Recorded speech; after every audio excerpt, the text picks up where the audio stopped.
La Asamblea escuchará el discurso. The Assembly will now hear a statement by His Excellency Teodoro Obiang Nguema, Mbasogo, President of the Republic of Equatorial Guinea. I ask the representative of the protocol to accompany His Excellency.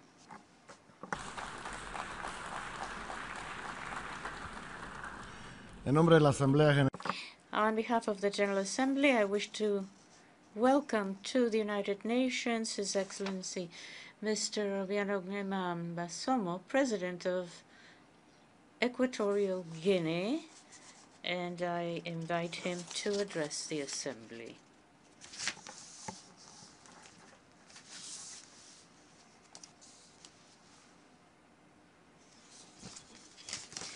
Mr. President of the 72nd UN General Assembly, distinguished heads of state and government, distinguished Secretary General of the United Nations, distinguished delegates, ladies and gentlemen.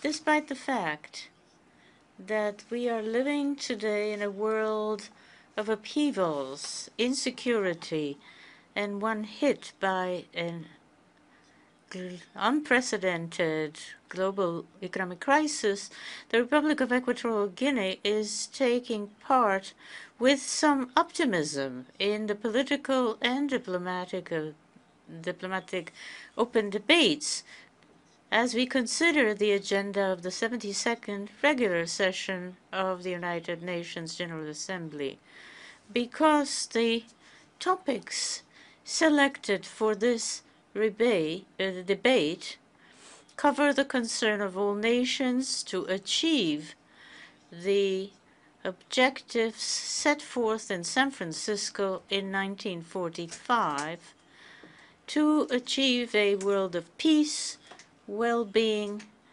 and security for mankind. We would like to congratulate His Excellency Mr. Miroslav Lajčák's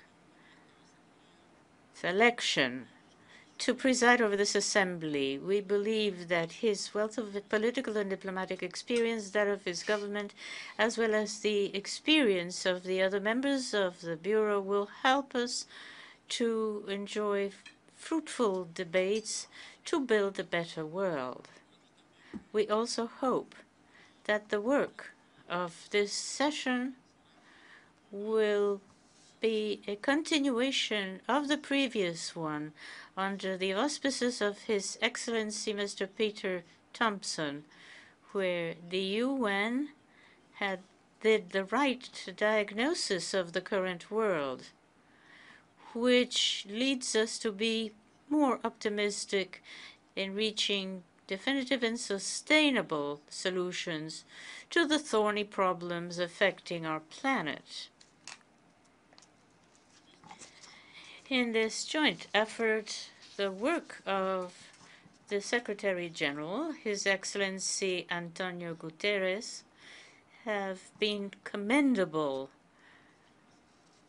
as he chose the topics submitted to us for consideration. Mr. President, distinguished heads of state and government, distinguished delegates, ladies and gentlemen, we must recall again that it is the United Nations Charter which in Chapter 1 enshrines the desire of its member states to build a world of peace and well-being for mankind, fostering friendly relations and mutually beneficial cooperation, as well as mutual respect for the independence and sovereignty of each and every nation. No member state should consider itself exempted from such an obligation, and we believe that out of political honesty, all governments of the world are working in order to achieve the well-being of their nations, which is why every country designs the appropriate programs to promote the human rights democratization of society, and the socio-economic development which will ensure the well-being of its own population. However, despite the optimism that we feel in this debate, we'd like to express profound concern at the many armed conflicts and socio-political instabilities which are damaging the socio-economic structures of states, specifically because of interventions in the internal affairs of other states, which is specifically condemned in the United Nations Charter. The Republic of Equatorial Guinea is very concerned because the major wars which have destroyed entire nations have involved as powerful actors nations members of the UN which believe that armed force is the only means to impose peace and resolve conflicts, forgetting that war never resolves conflicts. Rather, it compounds them and creates the disorder, destruction, desolation, and ruin that we know.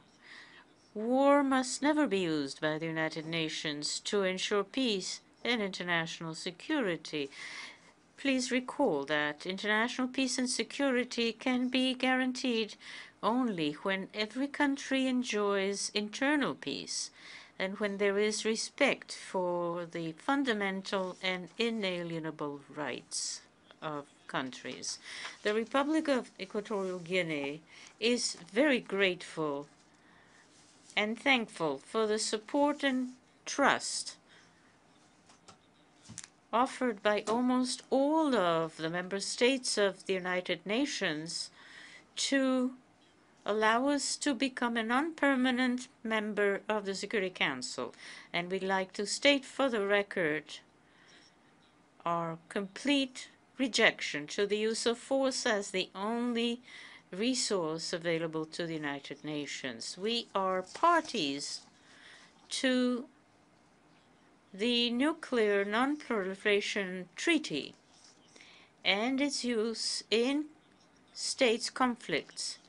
Not only do we condemn its use and manufacture, but also its very ownership and dissemination. We believe that the tenets of that treaty are still inadequate because they ought to include the destruction of all nuclear weapons wherever they exist. For their ownership by some states makes other states believe that they have the right to own them as well. As a member of the Security Council, the Republic of Equatorial Guinea will cooperate with all states to bring about peace in the world, which means to guarantee the peace of each and every country, protect their political, economic, social, and cultural rights. Mr. President, we also feel a major uncertainty at the fact that the decade of the 90s, which saw commendable initiatives to combat problems of malnutrition, hunger, climate change, and others, and that in 2010, the Summit on the Millennium Objectives, after more than 20 years, has not seen major progress in these areas. On the contrary, we see an increase in the number of people who suffer from hunger in the world.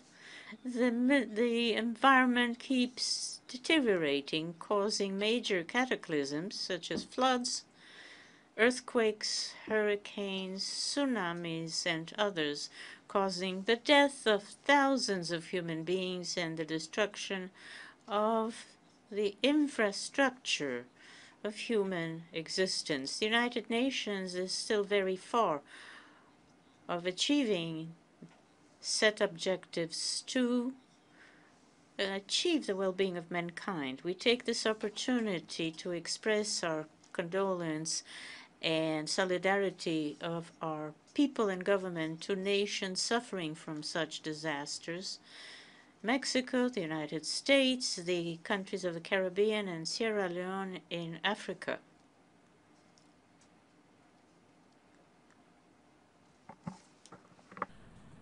Señor Presidente, Mr. President,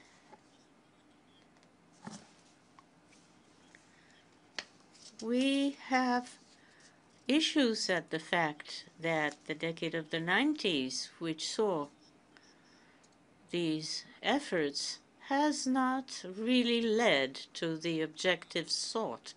On the contrary, we see an increase in the number of people who are hungry in our world. paralelo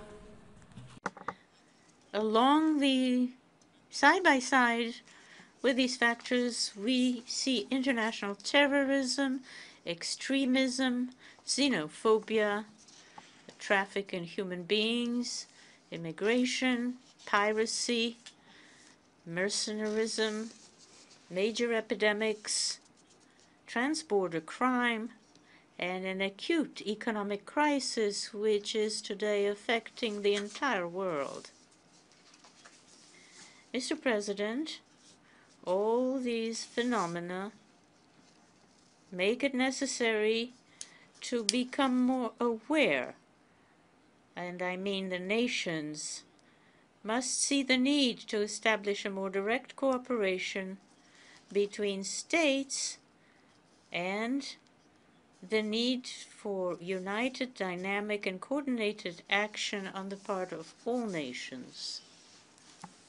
However powerful a country may be in every way, such situations mean that we must all pay attention, for no state is exempted from the responsibility implied in the actions taken by some against others. Therefore, we must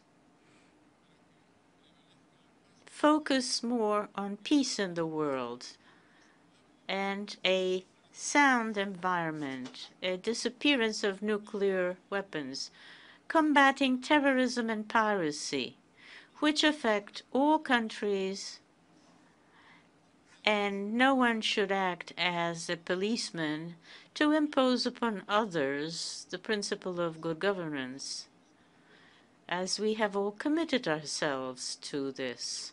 We want a world where there is a participative spirit, an egalitarian spirit, with equality of men and women, of nations large and small. We want a reform of the UN Security Council, which will lead to an equitable participation of all continents and will ensure the rights of all nations. We want a well-balanced cooperation which will lead to fairness. We want respect for the cultural values and principles which are those of every nation through all times.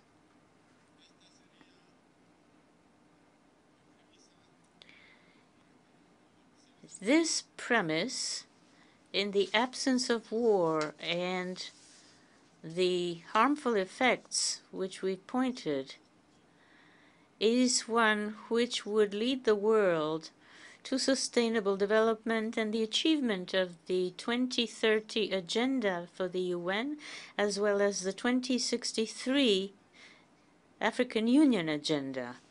Mr. President, distinguished heads of state and government, distinguished delegates, ladies and gentlemen, the Republic of Equatorial Guinea has taken a huge step forward in its development so that the expectations for its economic emergence were estimated to occur by the year 2020, However, unfortunately, because of the current economic crisis, that strategy has had to be considerably modified. This is the experience that is currently experienced in our country regarding peace and development. However, the threats to peace and stability which we've seen over the last few years came from outside, with attempts of occupying the country, acts of piracy and terrorism designed to destabilize the pacific and peaceful and democratic system of the existing government, an attempt at disturbing the peace and create upheavals to benefit those who are chasing after fortune. Ahora Now, we've heard unjust and gratuitous accusations against leaders of our country as well as others in the sub-region, undervaluing the legitimacy of national sovereignty and ignoring the decisions of international justice. All of this is an attempt at confusing international public opinion on the reality of progress achieved by Equatorial Guinea in order, as always, to justify the intention of those who use the concept of humanitarian intervention to intervene in our country. In conclusion, we appeal again for worldwide consensus to fight against phenomena impeding progress and well-being in the world. A more inclusive and participative consensus of the strategies of the UN as well as other international economic organizations is needed. The United Nations must lead us forward with the idea of a globalized world and a united action which will neither condemn nor punish, but will rather help those that need it the most to overcome the problems of development.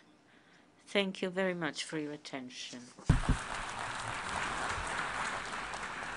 En nombre de la Asamblea General quiero dar la... On behalf of the General Assembly, I thank His Excellency Teodoro, President of the Republic of Equatorial Guinea, and ask representatives to remain seated while we greet the head of state.